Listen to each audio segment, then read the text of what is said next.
भगवान कृष्ण बिना किसी संदेह के स्वयं को भगवान घोषित करते हैं।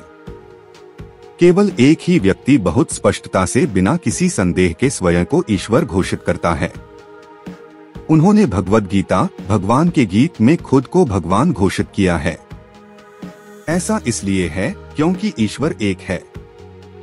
अन्य धर्मों के भगवान कभी भी नीचे दिए गए जैसा कोई बयान नहीं देते। अवैदिक धर्म ग्रंथों को पढ़ने से यह स्पष्ट हो जाता है कि उनके ईश्वर का निर्माण केवल धर्म ग्रंथों के लेखकों ने अपनी इच्छाओं और आवश्यकताओं के आधार पर किया है। किसी को यह स्वीकार करना होगा कि भगवान कृष्ण ने खुद को किसी अन्य की तुलना में भगवान घोषित करने का बहुत बेहतर काम किया है। अन्य तथाकथित भगवानों या यूं कहें कि दावेदारों ने खुद को भगवान घोषित करने का बहुत ही घटिया काम किया है। बीजी 7.7 हे धन के विजेता, मुझसे श्रेष्ठ कोई सत्य नहीं है। सब कुछ मुझ पर निर्भर है, जैसे मोती धागे में पिरोए जाते हैं। बीजी 7.26 हे अर्जुन, भगवान के रूप में मैं वह सब कुछ जानता हूँ जो अतीत में हुआ है, वह सब जो वर्तमान में हो रहा है और वह सब चीजें जो अभी आने वाली हैं। मैं सभी जीवों को भी जानता हूँ, लेकिन मुझे कोई नहीं जानता। बीजी 7.30 जो लोग मेरे बारे में पूरी तरह से जागरूक हैं, जो मुझे, परम भगवान को भौतिक अभिव्यक्ति, देवताओं और बलिदान के सभी तरीकों के नियामक सिद्धांत के रूप में जानते हैं, वे मुझे, भगवान के सर्वोच्च व्यक्तित्व को समझ और जान सकते हैं। मृत्यु के समय भी।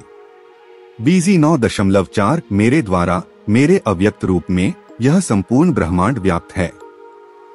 सभी प्राणी मुझ में हैं, लेकिन मैं उनमें नहीं हूँ।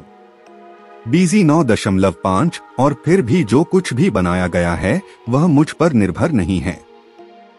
मेरे रहस्यमय ऐश्वर्य को देखो।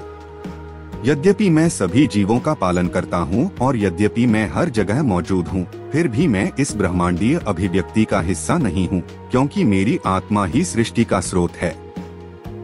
बीजी 9.7 हे कुंती के पुत्र, सहस्राब्दी के अंत में सभी भौतिक अभिव्यक्तियां मेरी प्रकृति में प्रवेश करती हैं और दूसरी सहस्राब्दी की शुरुआत में अपनी शक्ति से मैं उन्हें फिर से बनाता हूँ। बीजी 9.8 संपूर्ण ब्रह्मांडीय व्यवस्था मेरे अधीन है। मेरी इच्छा के अधीन यह स्वतः ही बार बार प्रकट होता है और मेरी इच्छा के अधीन यह अंत में नष्ट हो जाता है। बीजी 9.17 मैं इस ब्रह्मांड का पिता, माता, आधार और पौत्र हूँ। मैं ज्ञान का विषय, शुद्ध करने वाला और शब्दांश ओम हूँ। ऋग, साम और यजुर्वेद भी मैं ही हूँ। बीजी 9.24 मैं सभी यज्ञों का एकमात्र भोक्ता और स्वामी हूँ। इसलिए जो लोग मेरे सच्चे पारलौकिक स्वरूप को नहीं पहचानते वे नीचे गिर जाते हैं। बीजी 10.8 मैं सभी आध्यात्मिक और भौतिक संसारों का स्रोत हूँ। सब कुछ मुझसे ही निकलता है। जो बुद्धिमान इसे पूरी तरह से जानते हैं वे मेरी भक्ति में लगे रहते हैं और पूरे दिल से मेरी पूजा करते हैं। बीजी 10.39 इसके अलावा हे अर्जुन, मैं सभी अस्तित्वों का उत्पादक बीज हूँ। ऐसी कोई भी सत्ता नहीं है, गतिशील या अगति, जो मेरे बिना अस्तित्व में रह सकती है। बीजी 10.40 हे शत्रुओं के शक्तिशाली विजेता, मेरी दिव्य अभिव्यक्तियों का कोई अंत नहीं है। मैंने तुमसे जो कुछ कहा है वह मेरे अनंत ऐश्वर्य का संकेत मात्र है। बीजी 10.41 जान ले कि सभी भव्य, सुंदर और गौरवशाली रचनाएं मेरे वैभव की एक चिंगारी से उत्पन्न होती हैं। बीजी 10.42 लेकिन हे अर्जुन, इस विस्तृत ज्ञान की क्या आवश्यकता है? अपने एक अंश से मैं इस संपूर्ण ब्रह्मांड में व्याप्त हूँ और उसे सहारा देता हूँ। बीजी 15.13 मैं प्रत्येक ग्रह में प्रवेश करता हूँ और मेरी ऊर्जा से वे कक्षा में रहते हैं। मैं चंद्रमा बन जाता हूँ और इस प्रकार सभी सब्जियों को जीवन का रस प्रदान करता हूँ। बीजी 15.18 क्योंकि मैं दिव्य हूँ, भ्रांत और अचूक दोनों से परे हूँ और क्योंकि मैं सबसे महान हूँ, मुझे दुनिया और वेदों दोनों में उस सर्वोच्च व्यक्ति के रूप में मनाया जाता है। बीजी 15.19 जो कोई संदेह किए बिना मुझे भगवान के रूप में जानता है वह सब कुछ जानता है। इसलिए हे भरत के पुत्र, वह मेरी पूरी भक्तिपूर्वक सेवा में संलग्न रहता है। आइए गहराई से जानें। हे कुंती पुत्र अर्जुन, मैं जल का स्वाद, सूर्य और चंद्रमा का प्रकाश, वैदिक मंत्रों में शब्दांश ओम हूँ, मैं आकाश में ध्वनि और मनुष्य में क्षमता हूँ। भगवद गीता 7.8।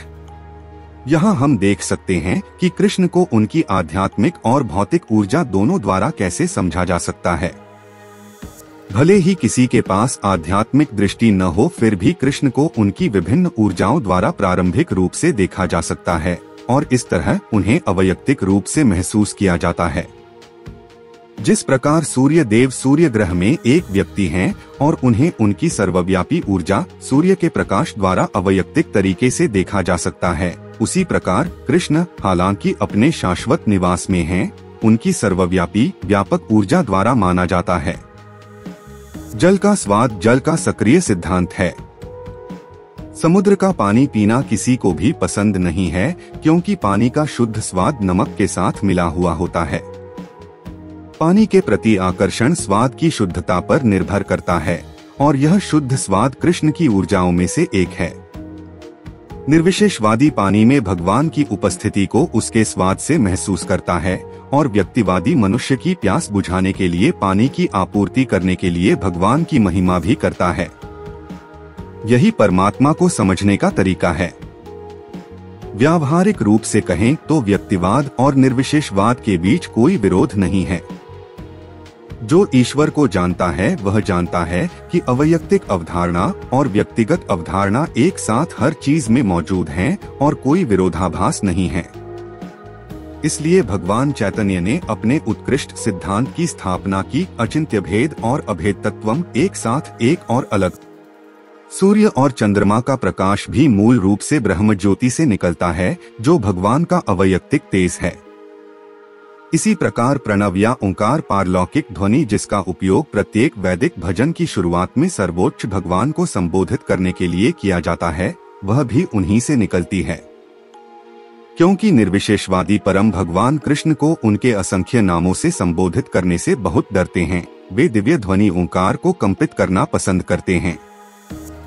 लेकिन उन्हें यह एहसास नहीं है कि ओंकार कृष्ण का ध्वनि प्रतिनिधित्व है।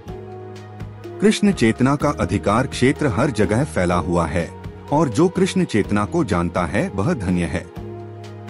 जो लोग कृष्ण को नहीं जानते वे भ्रम में हैं और इसलिए कृष्ण का ज्ञान मुक्ति है और उनके बारे में अज्ञानता बंधन है। मैं धरती की मूल खुशबू हूँ और मैं आग में गर्मी हूँ। मैं सभी प्राणियों का जीवन हूँ और मैं सभी तपस्वियों की तपस्या हूँ। भगवद गीता 7.9। भौतिक संसार में हर चीज का एक निश्चित स्वाद या खुशबू होती है, जैसे फूल में स्वाद और खुशबू या पृथ्वी में, पानी में, आग में, हवा में आदि।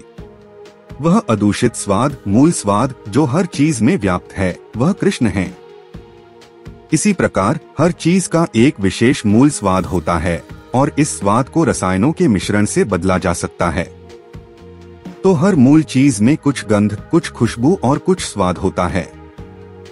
अग्नि ही कृष्ण है और अग्नि के बिना हम कारखाने नहीं चला सकते, हम खाना नहीं बना सकते आदि। अग्नि में जो गर्मी है वह कृष्ण है। वैदिक चिकित्सा के अनुसार अपच पेट में कम तापमान के कारण होता है। आत्म पाचन के लिए भी अग्नि की आवश्यकता होती है। कृष्ण चेतना में हम इस बात से अवगत हो जाते हैं कि पृथ्वी, जल, अग्नि, वायु और प्रत्येक सक्रिय सिद्धांत, सभी रसायन और सभी भौतिक तत्व कृष्ण के कारण हैं। मनुष्य के जीवन की अवधि भी कृष्ण के कारण है। इसलिए कृष्ण की कृपा से मनुष्य अपनी आयु बढ़ा भी सकता है और घटा भी सकता है। इसलिए कृष्ण चेतना हर क्षेत्र में सक्रिय है। हे पृथा के पुत्र, जान लो कि मैं सभी अस्तित्वों का मूल बीज, बुद्धिमानों की बुद्धि और सभी शक्तिशाली पुरुषों की शक्ति हूँ। भगवद गीता 7.10। कृष्ण हर चीज के बीज हैं।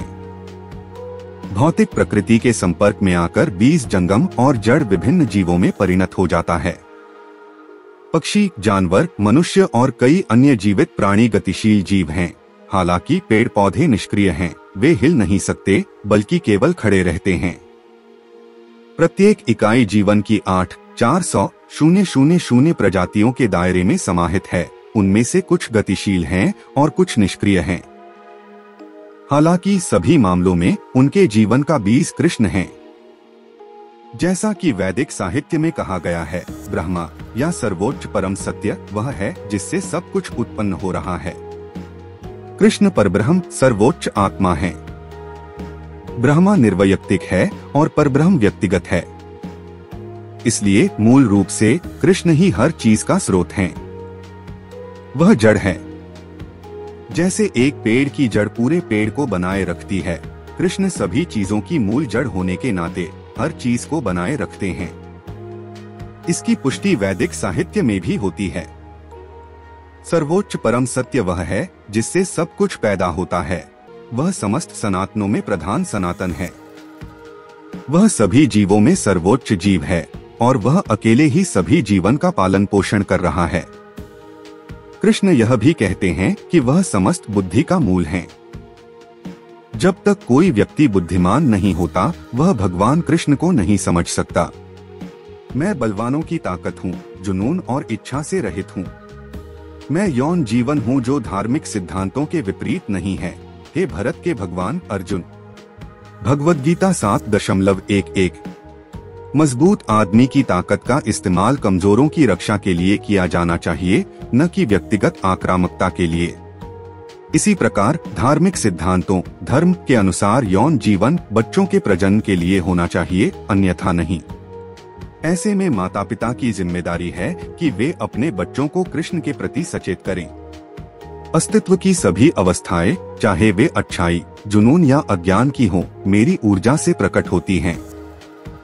एक अर्थ में मैं सब कुछ हूँ, लेकिन मैं स्वतंत्र हूँ। मैं इस भौतिक प्रकृति के गुणों के अधीन नहीं हूँ। भगवद गीता 7.12। संसार की सभी भौतिक गतिविधियां भौतिक प्रकृति के 3 गुणों के अंतर्गत संचालित हो रही हैं। यद्यपि प्रकृति के ये भौतिक गुण परम भगवान कृष्ण से निकले हैं, फिर भी वे उनके अधीन नहीं हैं। राज्य के कानूनों के तहत किसी को दंडित किया जा सकता है, लेकिन राजा, कानून निर्माता, उस कानून के अधीन नहीं है। इसी प्रकार भौतिक प्रकृति के सभी गुण, अच्छाई, जुनून और अज्ञान सर्वोच्च भगवान कृष्ण से निकले हैं, लेकिन कृष्ण भौतिक प्रकृति के अधीन नहीं हैं। इसलिए प्रकृति के ये गुण, हालांकि उससे उत्पन्न होते हैं, उसे प्रभावित नहीं करते हैं। यह भगवान या परमेश्वर के सर्वोच्च व्यक्तित्व की विशेष विशेषताओं में से एक है। तीनों गुणों सत्व, रजोगुण और अज्ञान से मोहित होकर सारा संसार मुझे नहीं जानता, जो गुणों से परे और अक्षय है। भगवद गीता 7.13। संपूर्ण संसार भौतिक प्रकृति के 3 गुणों से मंत्रमुग्ध है। जो लोग प्रकृति के इन गुणों से भ्रमित हैं, वे यह नहीं समझ सकते कि इस भौतिक प्रकृति से परे सर्वोच्च भगवान कृष्ण हैं। स्वभावतः जीवित प्राणियों के पास विशेष प्रकार के शरीर और तदनुसार विशेष प्रकार की मानसिक और जैविक गतिविधियां होती हैं। प्रकृति के 3 भौतिक गुणों में कार्य करने वाले पुरुषों के 4 वर्ग हैं। जो लोग विशुद्ध रूप से सतोगुण में हैं, उन्हें ब्राह्मण कहा जाता है। जो लोग पूर्णतया रजोगुण में हैं, उन्हें क्षत्रिय कहा जाता है। जो लोग रजोगुण और तमोगुण दोनों में हैं, उन्हें वैश्य कहा जाता है। जो लोग पूर्णतया अज्ञान में हैं, उन्हें शूद्र कहा जाता है। और जो उससे कम हैं, वे पशु या पशु जीवन हैं। हालांकि ये पदनाम स्थायी नहीं हैं। मैं या तो ब्राह्मण, क्षत्रिय, वैश्य या कुछ भी हो सकता हूँ। किसी भी स्थिति में यह जीवन अस्थायी है। लेकिन यद्यपि जीवन अस्थायी है और हम नहीं जानते कि हम अगले जीवन में क्या बनने जा रहे हैं, फिर भी इस मायावी ऊर्जा के जादू से हम खुद को जीवन की इस शारीरिक अवधारणा के प्रकाश में मानते हैं और इस प्रकार हम सोचते हैं कि हम अमेरिकी, भारतीय, रूसी या ब्राह्मण, हिंदू, मुस्लिम आदि हैं। और यदि हम भौतिक प्रकृति के गुणों में उलझ जाते हैं, तो हम भगवान के परम व्यक्तित्व को भूल जाते हैं, जो इन सभी गुणों के पीछे हैं।